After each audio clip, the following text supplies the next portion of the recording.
Okay, so good evening, ladies. Nice to have you in our session today. Welcome to the Women in Digital Business program, the Foundations program on digital skills.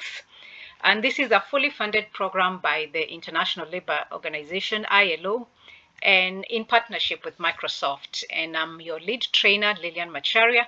I'm happy to have you here. So welcome everybody to today's class. Sorry. Okay. And today we are now in block 4. Block 4 is where we will be looking at adapting other business processes that enable or support digital business or online business, because it is one thing to market your product online. It's another thing to get people who are willing to buy your products, but then now you have to now incorporate other processes to ensure that the entire process is seamless for you, the seller, and also for the buyer who is buying the product. And like we always do, I like asking, how has the journey been for you? Are you having challenges navigating the portal or undertaking the tasks? Is there something that maybe you're not being able to do? I see quite a number of people, after you got to module 3, you are taking longer working on your tasks. Are they becoming harder, or what challenges could you be facing? Is there anybody who would be willing to share with us any challenges they've had that have maybe made them slow down in undertaking the task? Because I'm seeing going through the module, people are being able to go through them. Then when it comes to the task, you find that people are taking longer after module 3, and now for the few who have even tried to get into module 4. So anybody would want to share a challenge or something they have experienced and they feel maybe they would need assistance or they would want us to discuss? Anybody in the group, you can raise your hand if you want to say something.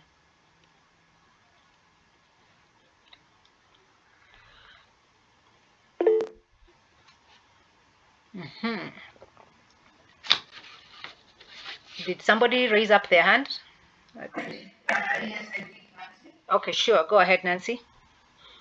So my challenge is not one that would need assistance per se, but especially after doing task for session 2 and session 3, I think they were really, really eye-opening. And maybe what they brought up for me was how much we're lacking. And I think maybe it's just dealing with that discomfort of being in a new space. And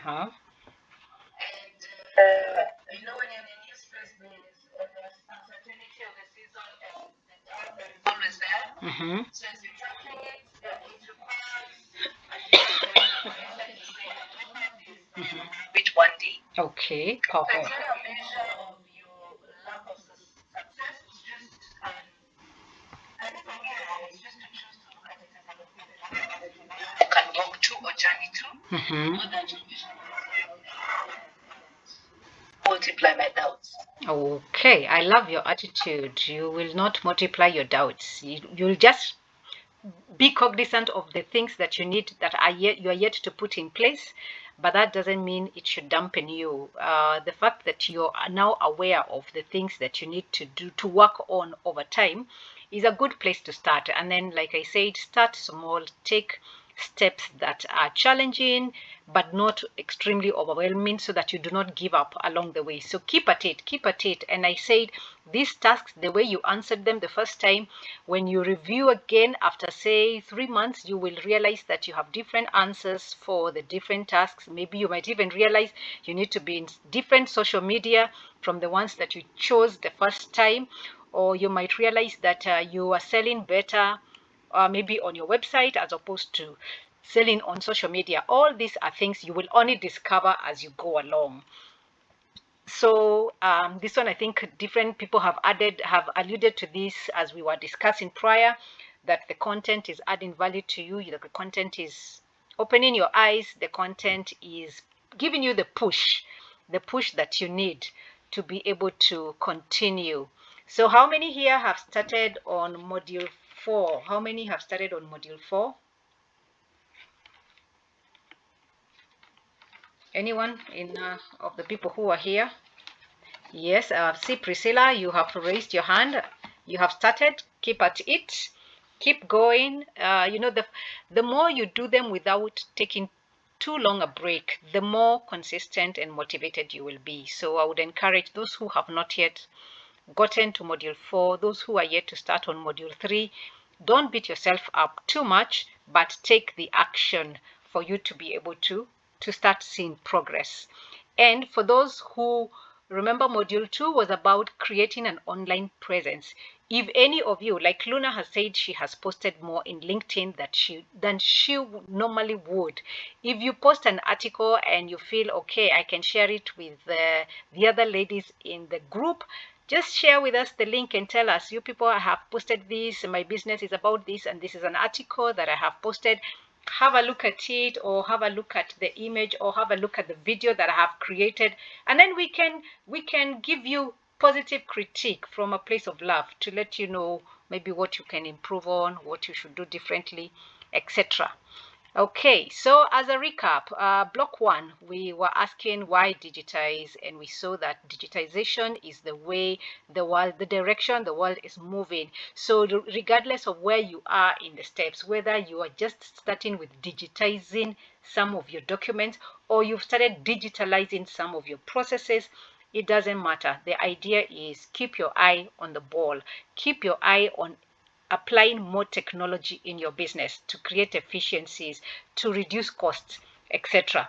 Then in block 2, we looked at creating an online presence, and here we looked at how you can create an online presence in social media. You choose a social media based on your products, you choose a social media based on the demographics of your target audience, etc.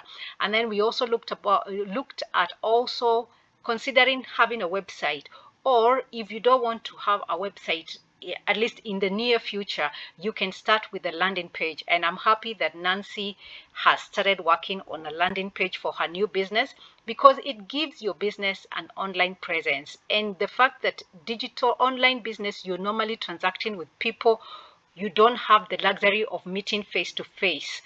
A landing page, an online presence, helps people trust you and believe that your business is legit.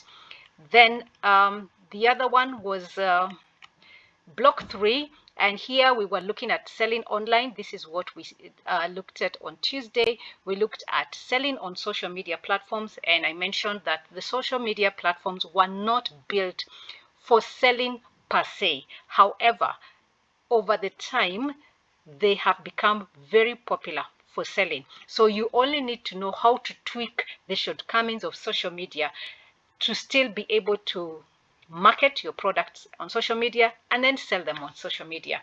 And then we looked at the differences between a marketplace like Jumia or Amazon, or having a business e-commerce site on your website where customers can come to your website, browse your catalog, place items in a shopping cart, get to exit, get to make the payment, etc.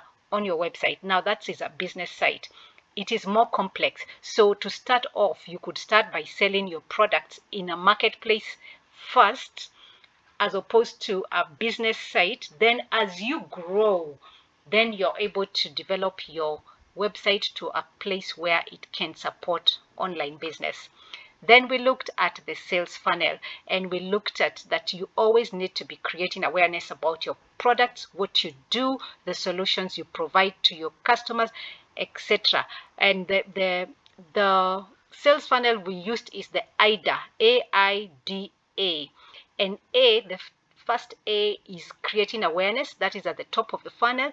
Then from creating awareness, now you guide your prospects to become interested in your product, and that is the I is interest. Once they show interest, now you nurture the relationship further for them to be able to make a decision to buy from you.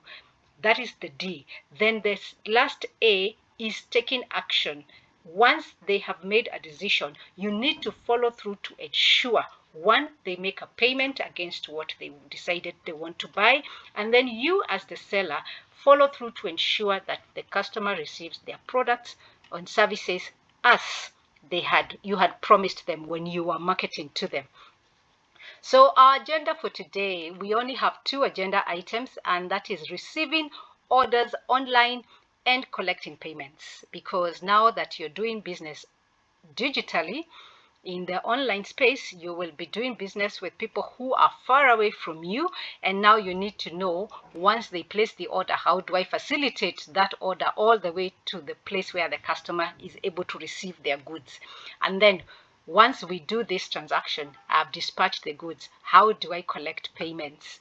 Do I partner with payment gateways, payment service providers, or how do I go about it? And then also for those who are dealing with goods, for example, Patricia with her hibiscus juice, and Priscilla also with her hair growth serum.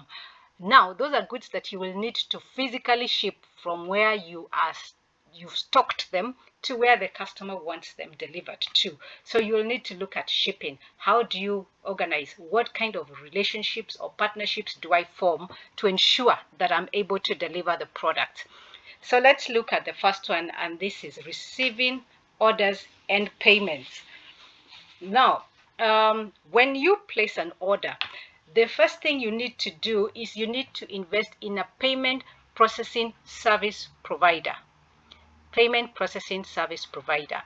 The direct M-Pesa, the one, the one for send money, the initial M-Pesa, as M-Pesa was at the beginning, it was a system that was to facilitate you sending money from one person to another, maybe sending money from you to a friend, sending money from you to a family member, etc.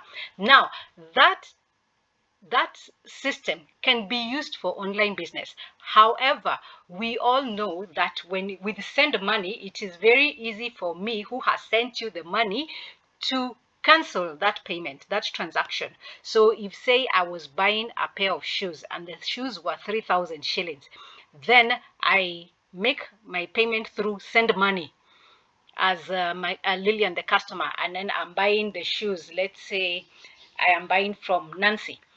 Now, I will send Nancy my payment, my M-Pesa confirmation message, but as soon as I send her, I go ahead and cancel. And maybe by that time, Nancy has already dispatched the product to me. So M-Pesa send money is not a payment processing service. It is a cash transfer service. So if you want to use M-Pesa as a payment processing service, then you either get a till number, or a pay bill number, or the newest that M-Pesa introduced, the Pochi ya Biashara, because those ones tend to protect the money from unscrupulous buyers who want to pretend they've made a payment and then immediately withdraw the payment. So why is it important to invest in a service provider? Because an effective and secure and trustworthy payment processing service is of paramount importance for your success.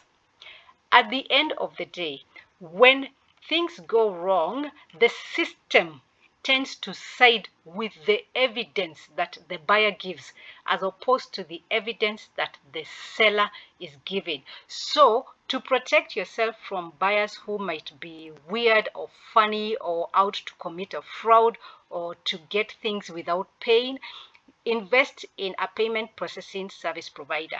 It is the little money they charge per transaction is negligible compared to if you don't have them and then you get scammed. So you would rather have the service provider. They provide this service to you at a fee, but you know that by doing that, you're able to secure, at least to a bigger extent, the money transaction. So when you invest in a payment processing service provider, you are able to reduce the probability of being scammed. So what are some of the challenges? Because e-commerce is a good thing, and it enables us to do business with a whole lot of people that we would not have been doing business with if we were not engaging in e-commerce. Now, one of the challenges is payment security, like I have been explaining, ensuring that money, once the buyer makes the payment remains secure until it reflects in your bank account as the business person. That is the first challenge of e-commerce. Then the second one is declined payments. There are some cards that at the beginning look like they've authorized the transaction. So you as the seller, you rest easy thinking my payment went through. The customer has paid and the payment reflected that it went through. Then after some time, it gets declined. Another reason why declines can happen also if say a customer was paying you using a stolen card, then the owner of the card goes and reports the card as stolen. Now you as the buyer, you had already seen the payment reflect on your side. You've already maybe dispatched the product to the buyer.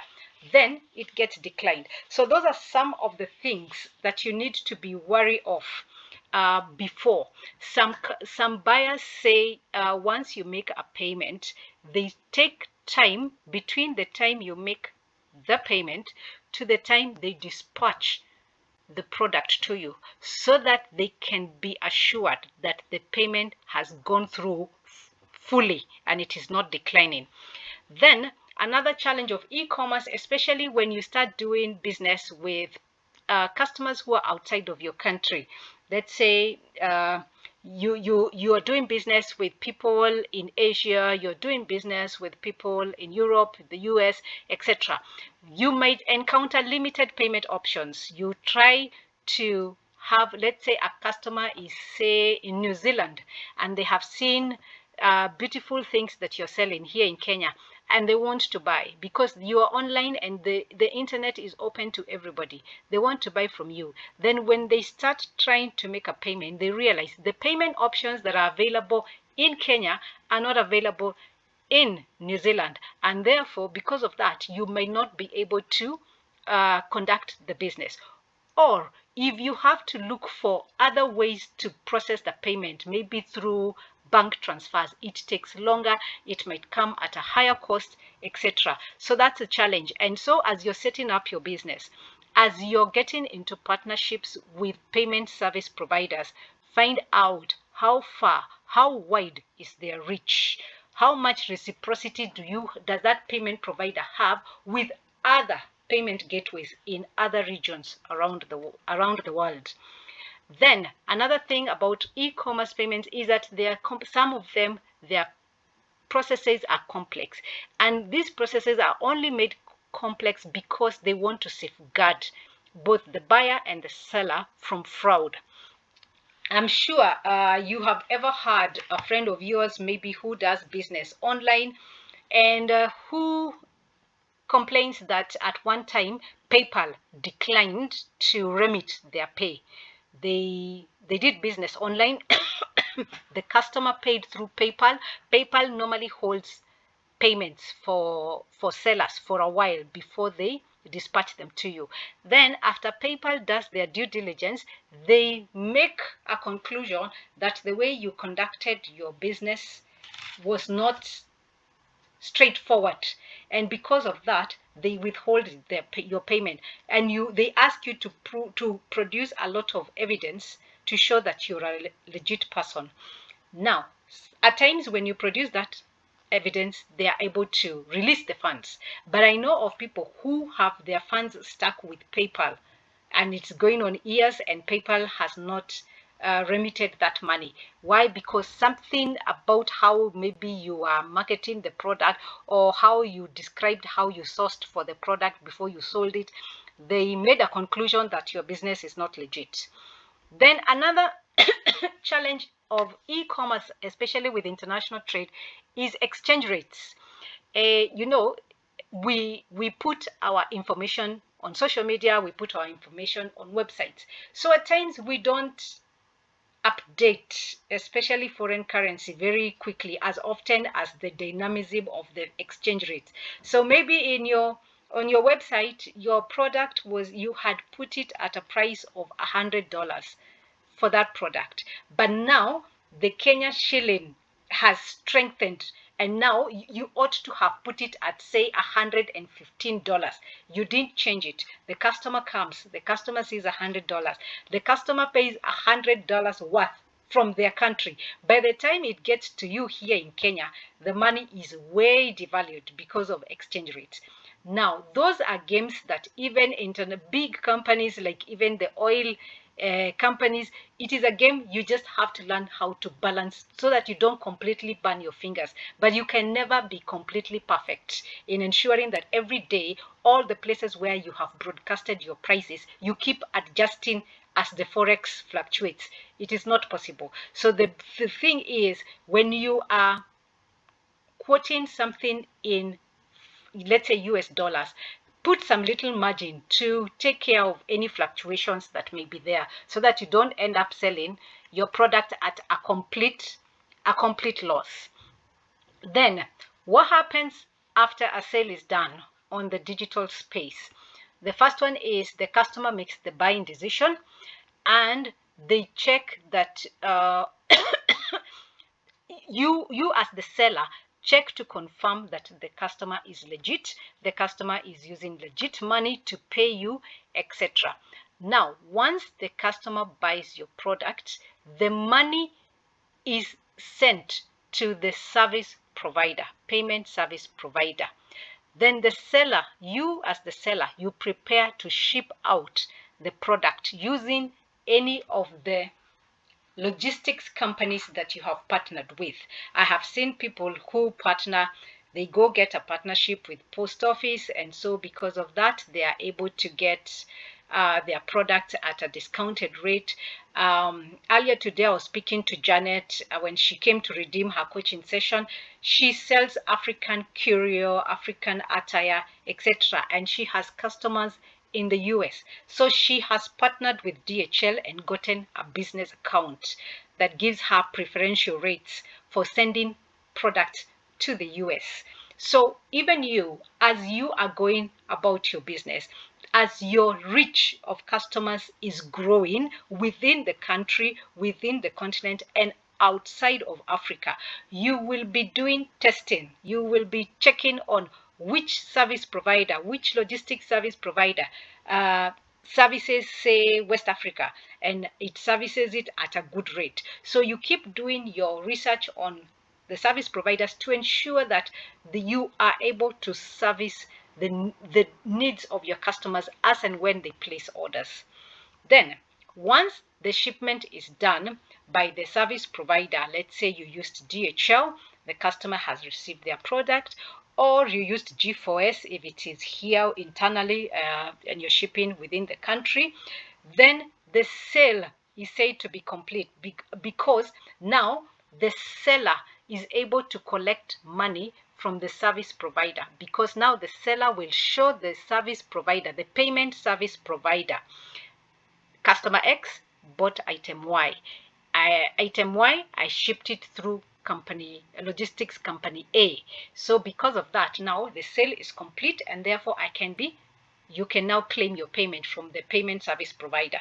The payment service provider deducts their commission or whatever percentage it is that they normally deduct per transaction, and then they send the rest of the money to you. Well, e-commerce is good. E-commerce enables you to do a lot of business, but now there is always that slight delay of payment. But it is a pain that you should be able, once you do your due diligence, it is a pain that you should be able to persevere because of the other opportunities that e-commerce enables you to do. So when it comes to the money relationship in e-commerce, there is the buyer and then there is the seller. These two hardly get to meet.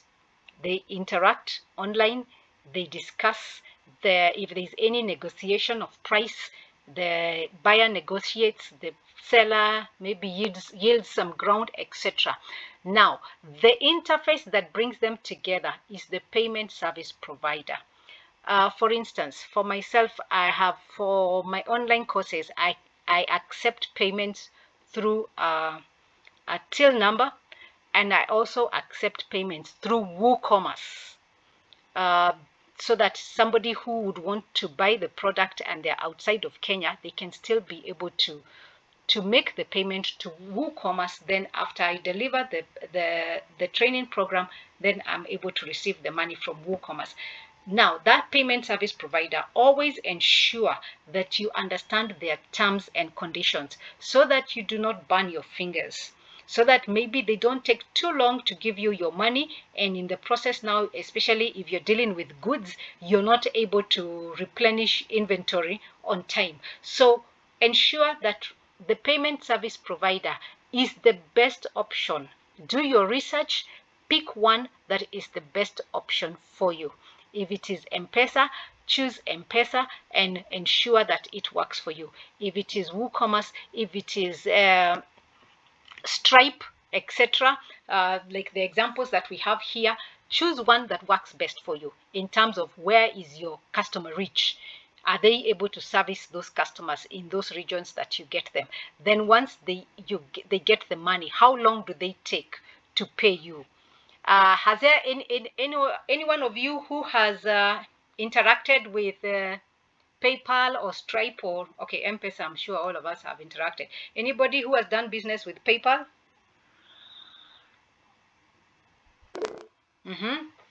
Yes, Nancy, I see your hand is up. Tell us, what did you do? And also, Priscilla, when did you raise your hand? Nancy, share with us your experience. Actually, I'm exactly looking to this because I wanted to ask which payment service provider you would recommend. And thank you for sharing about WooCommerce. So for me, I tried PayPal. Just earlier on this year. All right. But what I found about PayPal is their costs are very high. The transaction costs. Yes. The transaction I was doing with a client who's based out of Kenya. The cost was not, what they were paying was not so high. Considering the amounts of PayPal I thought might be this, I may do services and just end up in PayPal. So I check out WooCommerce. I'm looking for other credible service providers. So I'm looking forward to looking at WooCommerce and also Stripe. Yes.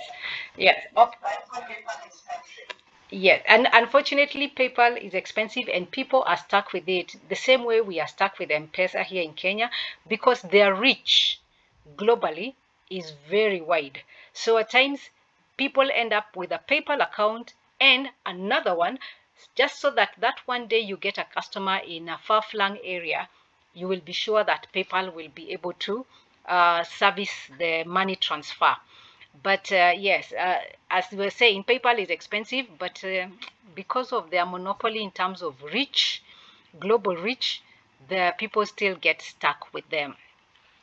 So what should you consider when you're trying to choose a payment service provider? One is, does it work in my country?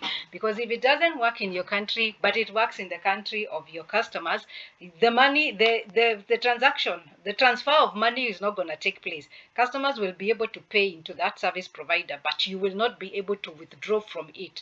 So you need to find out whether it works in your country. And then also the opposite is the same. Does it work in the countries where you normally do your business with? And then how easy is it to withdraw money from there?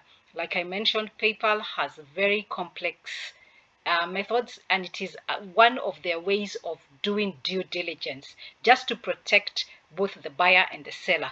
So you want to find out, is it a place where I can conveniently withdraw the money, or do I need to wait for an abnormally and punitively long period before? And then, like Nancy has mentioned, what are the fees? How much do they charge when you're transacting with them? Then, what happens in case of fraud? Some service providers are very good. They will enable you to transfer money from the buyer to yourself, etc., until the day when there is a fraud, and they just bounce off on you and they leave you to deal with it. Because if there is any dispute, especially in European and the North American country, the US and Canada, if there is a dispute, they always side at the beginning with the buyer. So at times you are left, you as the seller, to spend a lot of time and at times spend a lot of money trying to prove that you're actually the one who did legit business. It is the buyer who was trying to be a fraud or a con. So find out from their terms and conditions, what do they do? Some say they hold that money until both the buyer and seller can prove themselves either innocent or guilty. Others say the money, they cancel the order completely. They organize for the product to be sent back to the seller, and then they organize for the money to be sent back to the buyer. So find out, how does the company you want to work with, how do they deal with fraud? And then how often do they pay? Do they pay on a weekly basis? Do they pay twice a month? Do they pay monthly? Do they pay after 90 days? So that from the duration that they pay, their turnaround, you will make a decision whether you want to continue doing business with them or you feel that they will be holding up your working capital for too long. So find out how often they pay and then make an informed decision. And then, is the payment service provider able to integrate with your e-commerce? Say, for instance, you're selling goods from your own website. You're not using a marketplace like Jumia or Amazon, etc. You're selling directly from your website. Is this payment service provider able to integrate easily with your website the way you've set it up? The good thing about most of these, especially the large service providers, is that they have made their software an easy plug and play. So once you have it, you will just go and watch a few videos on say YouTube. How do I integrate Stripe into my WordPress website? And from after you watch the second video, by the third video, you're good to go. If you feel that maybe you still need somebody who is more tech savvy to do it for you, you will always find somebody who can assist you. Majority of them are basic plug and play that don't require a lot of tech savviness. So, is any one of you here currently using an online payment service providers? And if you are using them, how is the experience been for you? How has it been for you? Is it working, or has it been a horror? Anybody would want to share their experience?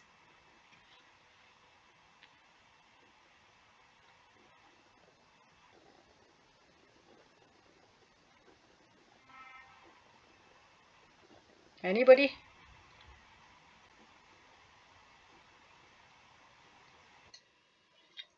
Hi. Hello? I've had an experience with PayPal, and until now they have not unblocked me. They said something about my products and my address and so many things, and they still have money on mine. I think I've given up. Oh, sorry. I don't think I want to use PayPal ever again. Pole. I've seen that the bank works. Yes. So you get your customers to pay directly, to make a direct deposit to your bank account. To my bank account. Yes. Okay. And what if you're dealing with an international client? So international clients, there's something. You see how they send a letter to you. So there's a way SBA has a way to be sent money that way without so many expensive bank charges. Yes. So it enables international deposits from outside of the country. Yes, it enables deposits. Yes. Oh wow! For those who are here and you're planning to engage with international trade, mumeanza kusikia banks kama NCBA. By the way, NCBA, okay, well, I don't know where, I've never gone to it, but I hear a lot of things. It is very business it is pro-business. It is, yeah, it really works well. Mm-hmm. And money comes quickly. Mm-hmm. Not like cooperative banks sometimes Mm-hmm. can forget it had your money Mm-hmm. until you go and ask, oh, there was money that was sent, then they say, oh, yes. Mm-hmm. Oh my Lord. Uh-huh. Very fast. Mm-hmm. Yeah. Oh wow. Okay, that's good feedback. All right. So let's look at fraud prevention, because fraud, unfortunately, the more we become a global village, the more the fraud is running all over the place.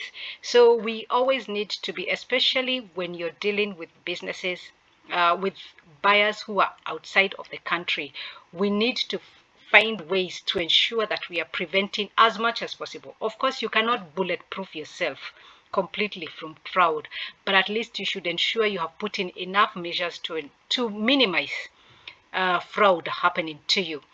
So when you are engaging in e-commerce, the first thing that happens is a buyer, once they say they want to buy something from you, they receive an invoice. The invoice can be very formal depending on how you structured your e-commerce site, or it could be a pop-up message on your website as they are placing the order that shows them this is how much it is going to cost, etc.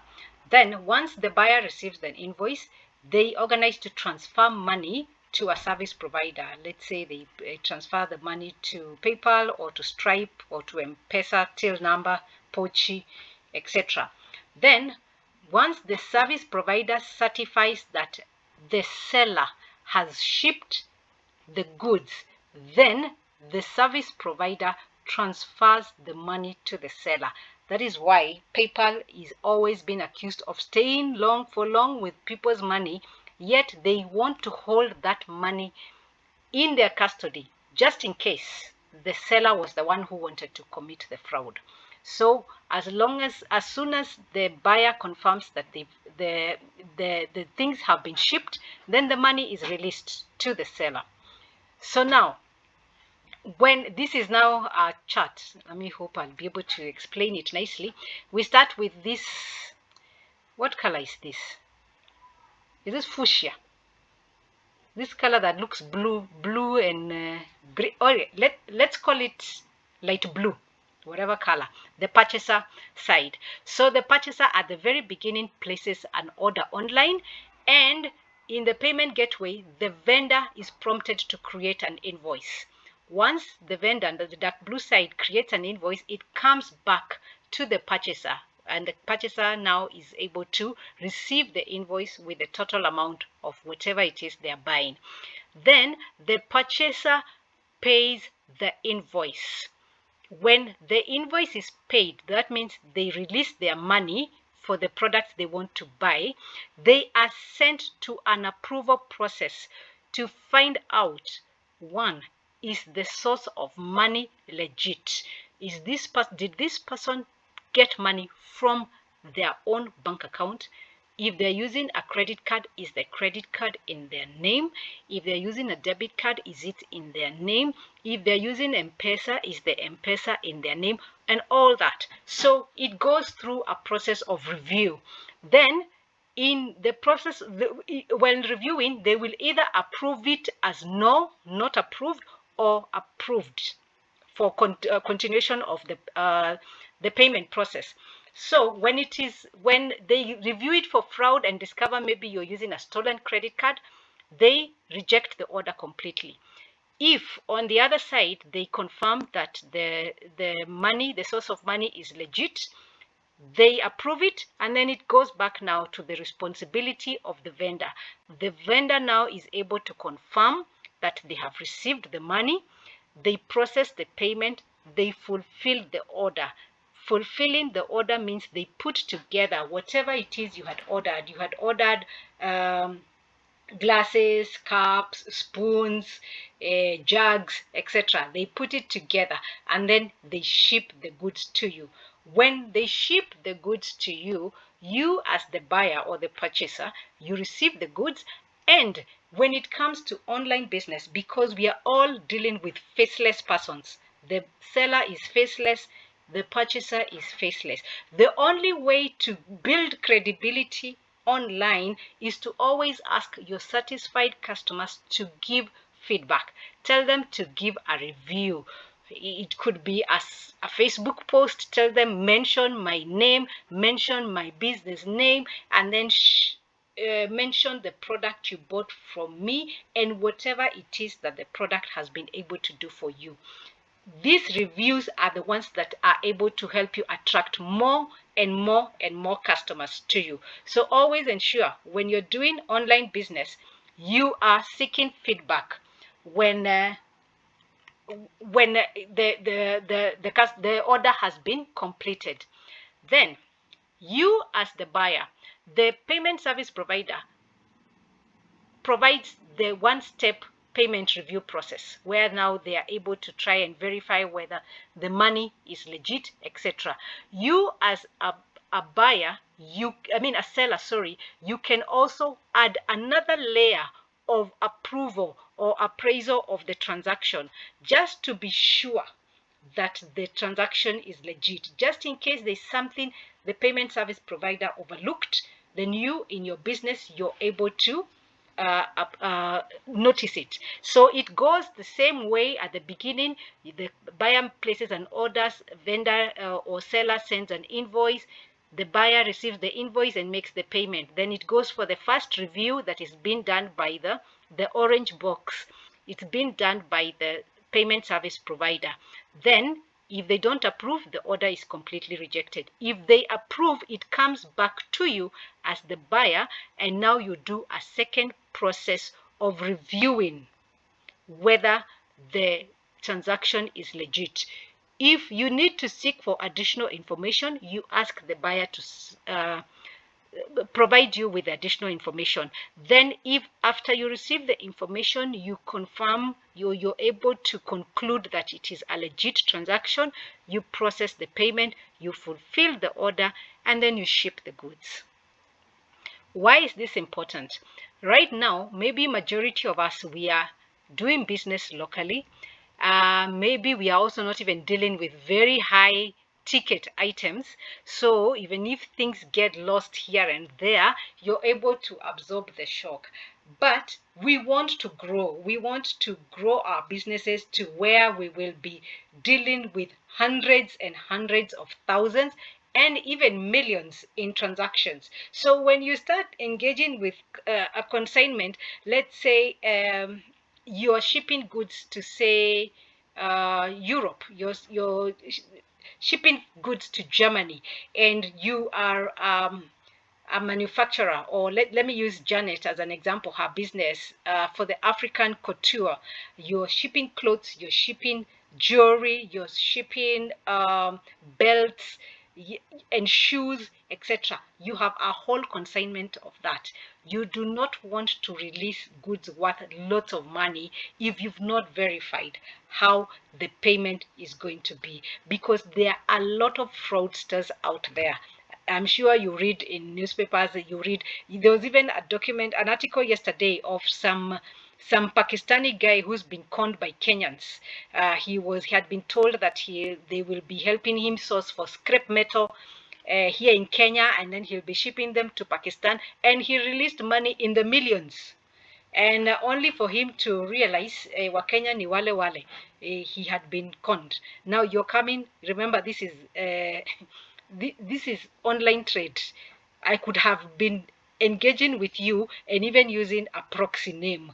So you need to ensure that as you are processing payments, the higher the dollar amount, the higher the Kenya shilling, the more you need to ensure that you have a two-step review process to ensure that you are able to, at the very best, within your means, to verify that the transaction is legit. Because when it comes to fraud, like I mentioned, sellers are not as protected against fraud as buyers. So you as a seller, you have a very high likelihood of losing money in the transaction than the buyer does. If the buyer just raises a query or they raise a complaint about how you're doing business with them, the service provider immediately trusts the buyer. And if there is any money to be refunded, they will be very quick to refund buyers. But you as a seller, you've already dispatched goods or you've already offered your services, and now the buyer is looking like they could be a fraud. For you to redeem yourself and get your money back or get your goods back takes longer, and the system don't work in your favor. So the best thing is to protect yourself before the fraud actually takes place.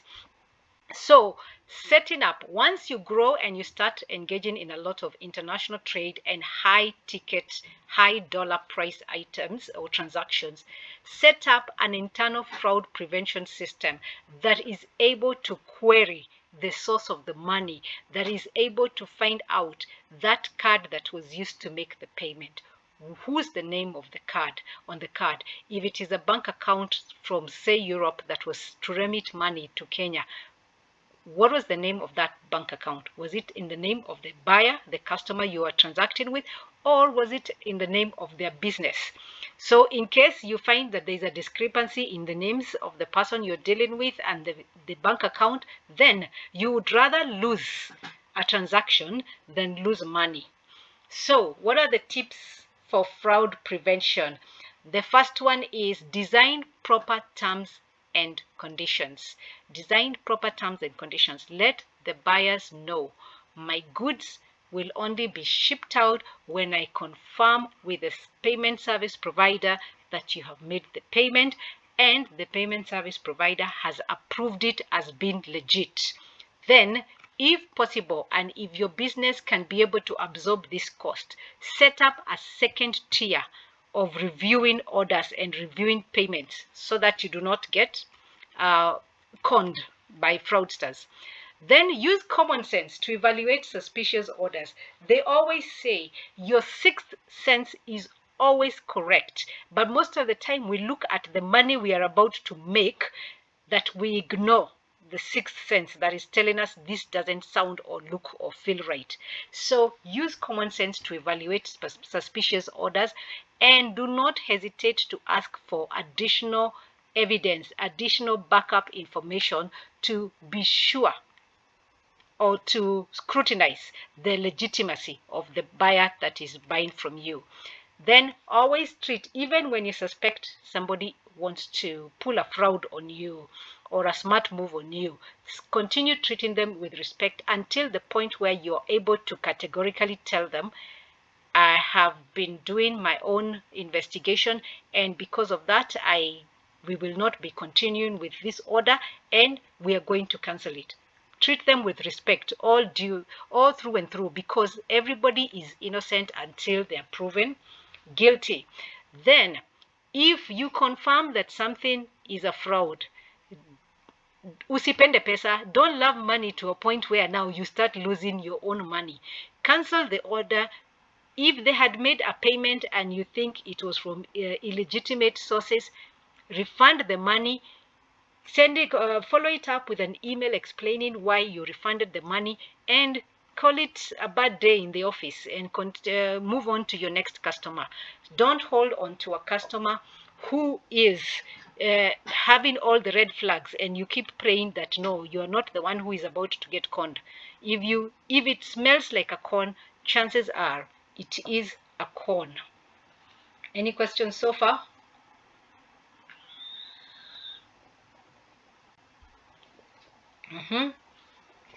All right, if you're with me, let me see some thumbs up. Some thumbs up emojis. Thank you. I see them. All right.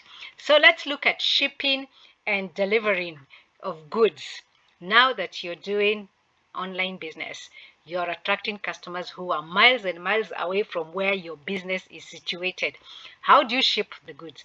How do you deliver the goods? I'm sure there have been enough horror stories.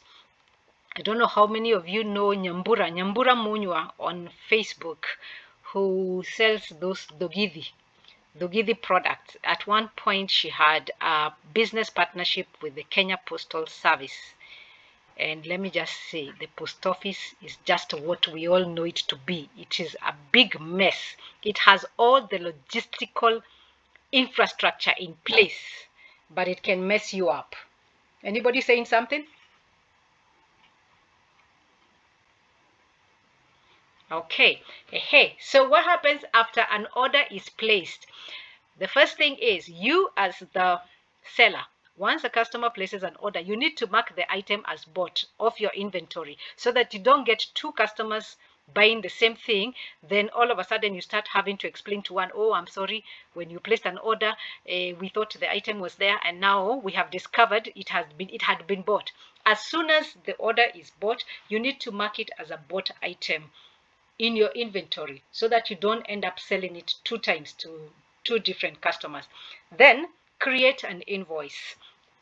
The invoice indicates the cost of the product, any taxes that you will be levying on the product, and then it also indicates if you're to ship, who is to factor in or who is to absorb the cost of shipping, and then how long, what are the turnaround times you're looking at in terms of shipping. Then from there, you handle the product that you're selling. What is handling? Handling means you put it, like in my picture there, you put it in boxes. If it is something that is delicate, you ensure that you pack it in a way that it will not get to the customer's destination damaged. If it is a cake, you ensure that you put the cake in a good enough box such that during transportation it will not get damaged. That is handling. How you wrap your product and put it together before now you give it to the courier company or the logistics company for shipping. After you do the right handling, you put it in the right boxes with the right cushioning material around it. Now you ship. You send it to the shipping company. Then the shipping company takes up the responsibility of delivering the product to the buyer. And once the product is delivered, now that is when we say the order has been fulfilled. So those are the steps that you take. Now, like I said, handling is where all the activities that you do to prepare an item for shipping. For example, wrapping it to ensure with bubble wrap so that you ensure it gets to the customer in the right way, it's not damaged. Then if it is a dangerous product, there's some products that are dangerous and you need to mark it on the box that it is highly inflammable or explosive or something like that. Then you need to do that in the handling. Then if it is something like a fridge that needs to be carried in one direction, you don't roll it over to different sides, etc. Ensure on the packaging that you have put those instructions so that the people who will be doing the shipping will know how to handle the product, the boxes as you send to them. Then the shipping is where now the product get dispatched to the buyer.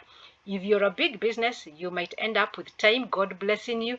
We see Patricia's business, the hibiscus juice. We start seeing delivery vans that are fully branded with her beautiful hibiscus juice, etc. Before you get there, then outsource the distribution to a service provider. You can use the motorbikes courier services. You can use vans courier services. You can use matatu circles courier services. You can use G4S. You can use FedEx, whatever it is that works for you in terms of what are the things to consider. How wide is their distribution network? How cost effective are they? How quick are their turnaround times? If I send an item to them, how quickly are they able to dispatch it to get to my customer? All those things are things you consider when choosing who to engage with. Now, in business, and especially nowadays, and now that we even have Gen Zs as the people who are doing a lot of business online, they know their rights. If something didn't get to them the way they wanted it to get to them, they will request to return the product. At times they will request you return and replace with a new product, or at times they will request to return the product and get their money, get a refund of their money. Or at times they say, okay, fine, I will not request for a return. I will keep what you sent, but I will ask you for a discount because it did not meet my expectations. Now, returns, just like online payments, this is an avenue that is susceptible to a lot of fraud. So many people buy goods, they go, they use them, and then after that, they ask for a return. They say, no, when after I interacted with your product for a day or two, I did not think it met my expectations. We know of people who have bought wedding dresses, wedding suits.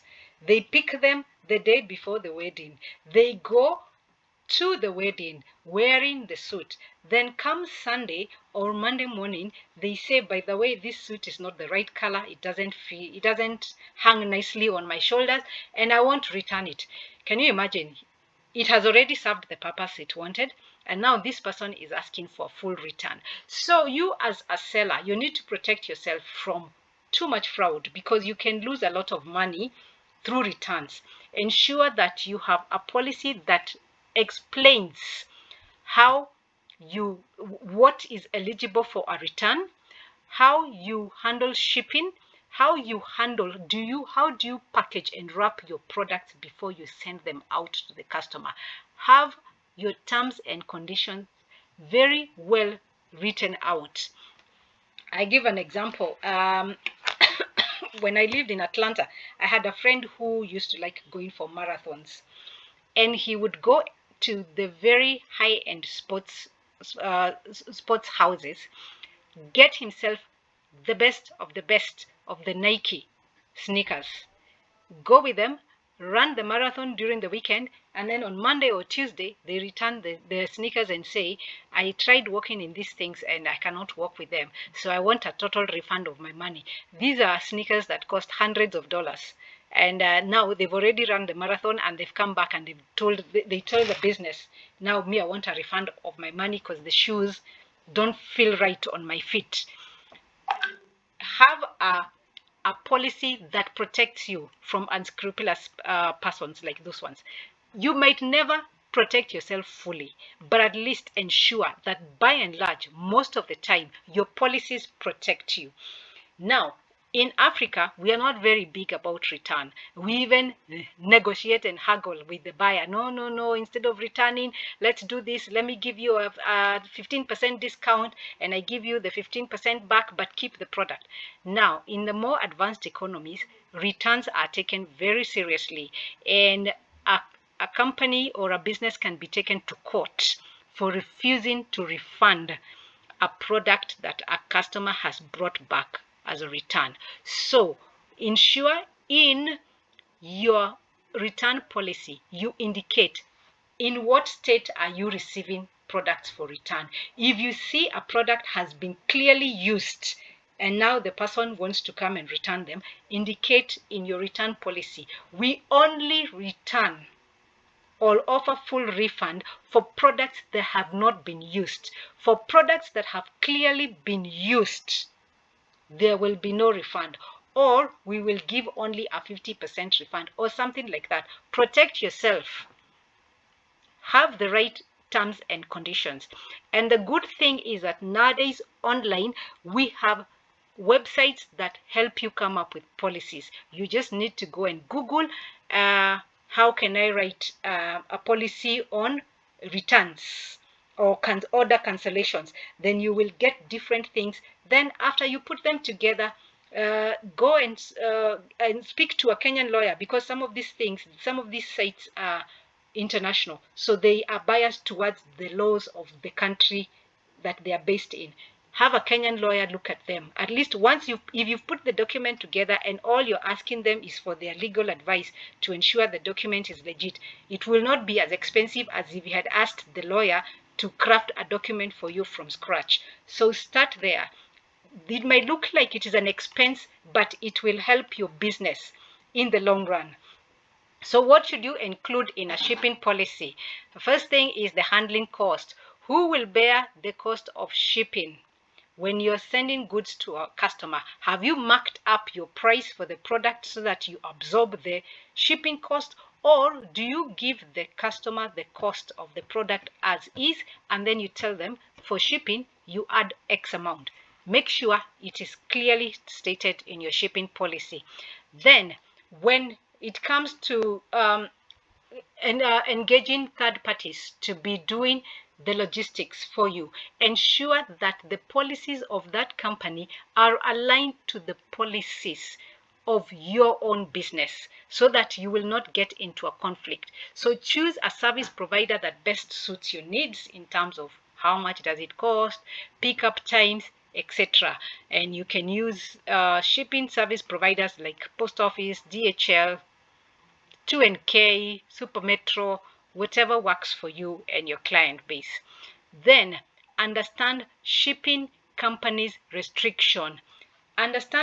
Make sure you understand what your service provider, the logistics company you're engaging with, what it is they are able to do and what it is they are not able to do. If a product gets damaged while in their hands, how do they go about compensating you or compensating the buyer?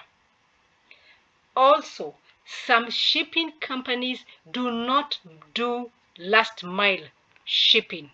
So if you have a customer in Eldoret and you engage with a shipping company that doesn't deliver to the door of your customer, how far or how easy is it for the customer to go to their drop-off point to be able to pick the product? Some companies offer a different rate for when they're shipping to their drop-off or pickup center, and others, they offer a different rate if you want the item to be delivered directly to the customer. So understand what the company you're partnering with can do and what it is that they don't do. Are they able to deliver over the weekends and especially on Sundays? Because many customers say, I want my delivery on Sunday because Sunday is the day I am available. During the week, I'm not available. So find out, what can your shipping company do? Then have a clear message to your customer. Let them understand what to expect. How quickly is your turnaround delivery time? Do you deliver within 24 hours from the time the order was placed? Do you deliver after 2 days? Do you deliver within hours, etc.? And then in case they receive the product and immediately when the service provider, the shipping company is there, the customer determines the product is not what they wanted, how is the return policy? Do they give it back directly to the shipping company? And if that is to happen, who is to absorb the cost? Is the customer to take care of the return cost, or are you as the seller going to be the one to take care of the costs? And always remember, I always like closing the class with a statement for you to remember. Clear terms and conditions create trust and avoid conflict. So spend time coming up with your terms and conditions on payments, terms and conditions on refunds and returns, terms and conditions on shipping, so that from the get-go, everybody knows what to expect. There are no surprises. The buyer doesn't get surprised. You also don't get surprised with your shipping company when you give them something to look into. So now, task 4. Task 4 is where, especially this task for people who are dealing with service businesses, there might be very many questions that you will not be able to answer because they don't apply to service businesses. But for those who are in products, you plan to be shipping products to people across different geographical regions, take your time to do the questions, then research. Like say, this is a screenshot of a part of the task. And they say, fill the table below with steps you took or steps you're going to take. So research, like the first one there, the first column says do research payment service providers, and then the first column is what have you done so far, what steps will you take, and be accurate and set deadlines on when and how you're going to take the steps, and then give a brief description of your final choice. For example, my payment service provider will be one that is able to pay me at least on a monthly basis or twice a month. A payment service provider that is going to be verifying the transactions to ensure there is no fraud and all that. Then go through all the questions. At least for the payments, both services and products, you will all be engaging with online payments. But when it comes to shipping and handling, for the people who deal with services, those questions might not apply to you. But go through the task, answer it as easily as you can, and with as much clarity as you have right now. Like I keep saying, these are things that you will keep needing to review or time and time again. So do that task, and then we will be ready to take on module 5. Module 5, the task for module 5 is the final action plan. Basically what it does, it takes the answers you gave in the previous tasks and now consolidates them into one document so that you're able to flow seamlessly from creating an online presence. How are you going to do it? Then selling online. How are you going to be doing it? Then incorporating business processes. How are you going to do it? All through and through, such that now you will have in one document a strategy on how you are going to be doing your business online. Any questions?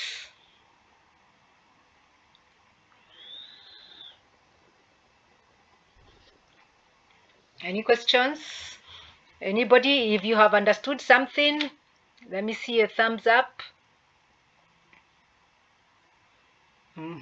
Thank you, thank you. I see them. Asanteni sana. Yes. So now, do work on module 4. Next week we will be finalizing on module 5. Those people who will be able to, the first 5 people to complete module 4, I will have a sit down with you with the task, the action plan in module 5, and I will coach you into coming up with realistic timelines, realistic strategies for you to take, for you to be able to now have an action plan on how to take your business online, how to start doing or conducting your business online. So I wish you all the best. Work on task 4. Let's meet the first 5 who will be able to complete the tasks so that now we can be able to have the action plan session where I will help you, I will coach you through how to push yourself to come up with the best strategy for taking your business online. So if we do not have any questions, I will pause at that and say thank you very much for sticking through to the end. Let's engage in the group, and all the best, and God bless you.